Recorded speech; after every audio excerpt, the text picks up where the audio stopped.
Hello friends, welcome to my channel awakening with Sourav. আপনারা দেখতে পাচ্ছেন আমি আমার সেকেন্ড ফ্লোরে আমি একটা পেন্টিং করাবো ভেবেছিলাম। তো তো সেই ভাবনাটাকেই রূপান্তরিত করার জন্য আমি একজনকে আমার সান্নিধ্যে পেয়েছি, যিনি এই কাজটা করে দিচ্ছেন আমাকে। তো আজকে আমরা তার কাছ থেকে কিছু জেনে নেব যে কিভাবে, মানে তার চিন্তাধারার মাধ্যমে কিভাবে তিনি এই কাজটা ফুটিয়ে তুললেন। হ্যালো দাদা, একটু যদি বলতেন এই আপনি যে এই ওয়ালটা এত সুন্দর করেছেন, এই ওয়ালটা এত সুন্দর আপনি পেন্টিং করেছেন, সিনারিটা যে এঁকেছেন, এটা কি কি ইউজ হয়েছে এবং আপনার চিন্তা ভাবনা যদি একটুখানি বলতেন এই ব্যাপারে আমাদেরকে। এটা একটা পাহাড়ের সিনারি আছে, যেখানে দেখতে পাচ্ছেন ঝর্ণা আছে, গাছ আছে, জল আছে, হাঁস আছে, পাখি আছে।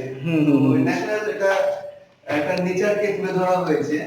তো এখানে ব্যবহার করা হয়েছে অ্যাক্রিলিক বেস এশিয়ান পেইন্টসের রয়্যাল কালার। আচ্ছা, এশিয়ান পেন্সিল রয়্যাল কালারই ইউজ করা হয়। হ্যাঁ, তো এই যে কালারটা যে ব্যবহার করা হচ্ছে, যার বাড়িতে এটা করা হবে তাকে কি নিজে কালার কিনে দিতে হবে না আপনিই নিয়ে আসবেন যদি আপনার সাথে কন্ট্যাক্ট করে? এখানে কালার নিয়ে ছবির ক্যাটালগ দেখে যে ছবি তৈরি হবে সেগুলো নিয়ে একটা আমরা রেট ফিক্স করি। এছাড়াও বাড়ির যিনি আছেন উনি কালারটা কিনে নিতে পারেন, শুধু আমরা কাজ করে বেরিয়ে যাবো। আচ্ছা আচ্ছা আচ্ছা আচ্ছা, তো সেটাও হতে পারে, দুরকম ভাবেই হতে পারে। ওকে ওকে, বোঝা গেল, পুরো ব্যাপারটা আমরা বুঝতে পারলাম। আর আরেকটা প্রশ্ন যেটা আমি আপনার কাছ থেকে জানতে চাইছি, যেমন ধরুন মানে আপনি কি নিজে থেকে এইগুলো করছেন, না কেউ যদি আপনাকে পার্টিকুলার একটা বেছে দেয়, সিলেকশন করে দেয় যে আমার এই সিনারিটা চাই, তো সেটাও আপনি করতে পারবেন? মানে যেরকম আমার ক্ষেত্রে হয়েছে, আমি আপনাকে দেখিয়ে দিয়েছিলাম, আপনি করেছেন। তো আমি এটা জানতে চাইছি, কারণ অনেকের রিকোয়ারমেন্ট, অনেকেরই প্রশ্ন থাকে যে তারা মনের মতো ছবি আঁকতে চায়, মনের মতো ঘর সাজাতে চায়। তো সেটা কি এই ক্ষেত্রে প্রযোজ্য, না আপনি যেটা বলবেন সেটাই হবে? না, অ্যাকচুয়ালি ব্যাপার ম্যাক্সিমাম সব ছবি সেট করে দেওয়া হয় যে যার ঘরে কাজ হচ্ছে তিনি তো অবশ্যই আগে ছবি সেট করে দেওয়ার চিন্তা ভাবনা রাখেন। এছাড়াও আমরা সাজেশন করি, যেটা ফ্রি গাইডলাইন, যেটা সেখানে সব রকম ছবি মিশিয়েও একটা লেআউট তৈরি করে সেখান থেকে নতুন ছবিও তৈরি করা হয়। অথবা এই ছবিটাই পছন্দ হলো, তো এটাই আবার করে দেওয়া হলো, একটু এদিক ওদিক করে দেওয়া হয়। সেক্ষেত্রে দুরকম ভাবেই হয়। এক যিনি যার বাড়ির যিনি ওনার, উনিও সিলেক্ট করে দেন, আমরাও সিলেক্ট করি, দুজন মিলে কম্বিনেশন করেও করা হয়। তো এই ক্ষেত্রে আমাদের দাদা নিজেই সিলেক্ট করে দিয়েছিলেন। তো সেখান থেকে একটু মিস করা হয়েছে, কিছু পোরশন অন্য ছবি থেকে নেওয়া হয়েছে, কিছু দাদা সিলেকশন ছিল, এইভাবেই কমপ্লিট করা হয়েছে। তো আপনি কি কোম্পানির হয়ে কাজ করেন, না ফ্রিল্যান্সার হিসেবেও কাজ করেন? মানে এই ব্যাপারে যদি একটু বলতেন যে আপনাদের কিভাবে এই কাজটা হয়। যদি কেউ পার্সোনালি আপনার সাথে কন্ট্যাক্ট করতে চায়, ধরুন কোম্পানির সাথে কন্ট্যাক্ট করলো না, পার্টিকুলার এই ভিডিওটা দেখে কেউ ইন্সপায়ার হয়ে আপনাকে কল করলো, করাতে চাইলো, তো সেক্ষেত্রে প্রসিডিওর কিরকম হবে সেই ব্যাপারে যদি একটু বলতেন।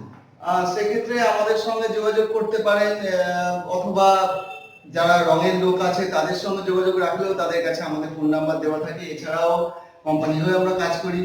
তো সেক্ষেত্রে বেসিক্যালি যদি আমাদের আলাদা করে কন্ট্যাক্ট করেন তো আপনাদের একটু চার্জটা হয়তো কম পড়তে পারে। আচ্ছা, কোম্পানি হয়ে করলে একটু বেশি চার্জ হয়, বুঝতেই পারছেন আমাদের, তারপর কোম্পানিকে। সেক্ষেত্রে আপনারা যদি আলাদাভাবে আমাদেরকে ডাকেন তো একটু কম রেট পড়তে পারে। আচ্ছা আচ্ছা, তো একটা কিরকম ওয়াল দরকার হয় যে একটা ভালো ছবিকে করার জন্য, তৈরি করার জন্য? মানে অনেকের প্রশ্ন থাকে যে আমার ঘরটার সাইজ এত, তো আমি এরকম সিনারি করতে পারবো কিনা, বা কত বড় ওয়াল দরকার হয় একটা প্রপার ছবিকে তুলে ধরার জন্য, যদি একটু বলতেন এই ব্যাপারে। ম্যাক্সিমাম যদি 10x10 100 স্কয়ার ফিট যদি হয় তো একটা সিনারির পক্ষে খুবই ভালো। যেমন এটা 100 স্কয়ার ফিটই আছে, একটু হয়তো কম বেশি আছে। তো এর থেকে ছোট ওয়াল হলে ছবি হয় ঠিকই, কিন্তু অতটা ভালো হয় না। ঠিক আছে, তো 100 স্কয়ার ফিট হলেই ছবিটা দাঁড়ায়। তার উপরেও 100 বেশি, 1500 1200 যেরকম স্কয়ার ফিট তার বেশি হলেও অসুবিধা নেই। এবার আপনি থাকেন কোথায় যদি একটু বলতেন কাইন্ডলি? আমি রাজারহাট নিউটাউন বিষ্ণুপুরে থাকি। আচ্ছা মাঝের পাড়া। আচ্ছা আচ্ছা, তো দূর থেকে যদি কেউ এই ভিডিওটা দেখে যদি আপনাকে কন্ট্যাক্ট করতে চায়, এবং আপনি কি সেটা যেতে, মানে আপনি কি যেতে চাইবেন বা গিয়ে আপনি করবেন? তো সেটাই, কারণ এখন লকডাউনের টাইম চলছে, বুঝতেই পাচ্ছেন আপনি। হ্যাঁ, তো সেক্ষেত্রে অনেকের প্রশ্ন থাকতে পারে যে কত দূর থেকে এসে ইনি করবেন কাজটা, আদৌ কতটা সাকসেসফুল হবে। হ্যাঁ, আমাদের কলকাতার মধ্যে হলে তো ঠিকই আছে, সুবিধা হয় আর কি। কলকাতার বাইরে হলে একটু সমস্যা হয়। সেই ব্যাপারে আপনি ক্লায়েন্টের সাথে কথা হ্যাঁ। বলে নেবেন, যিনি ইন্টারেস্টেড আছেন করাতে, তার ব্যাপারে কথা নিশ্চয়ই বলে নেবেন। হ্যাঁ, অবশ্যই। অসংখ্য ধন্যবাদ, আপনি এতখানি ইনফরমেশন আমাদেরকে দিলেন এবং আমরা আরো জানবো আপনার কাছ থেকে। Thank you so much for this video.